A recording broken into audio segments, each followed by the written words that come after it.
घने खेतों और कच्ची सड़कों के बीच एक गांव था, कंकालपुर। दिन में वो गांव बिल्कुल सामान्य लगता था, लेकिन जैसे ही सूरज ढलता, वहां अजीब सी खामोशी छा जाती। गांव के बीचों बीच एक पुरानी टूटी फूटी हवेली खड़ी थी, जिसे लोग सालों से खाली छोड़ चुके थे।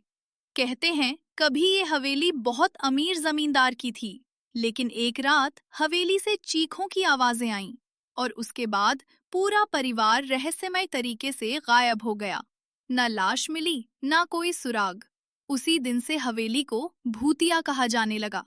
गांव वाले बताते थे कि रात के समय हवेली की खिड़कियों में हल्की रोशनी जलती दिखती है, जबकि वहां कोई रहता ही नहीं। कभी कभी बच्चों के रोने की आवाज आती और कभी किसी के चलने की, लेकिन जब कोई पास जाता तो सब कुछ शांत। गांव का एक युवक अमन, जो इन बातों को अंधविश्वास मानता था, सच्चाई जानना चाहता था। एक रात वो टॉर्च लेकर हवेली की तरफ गया।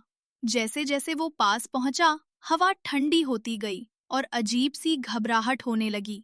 हवेली के अंदर कदम रखते ही दरवाजा अपने आप बंद हो गया।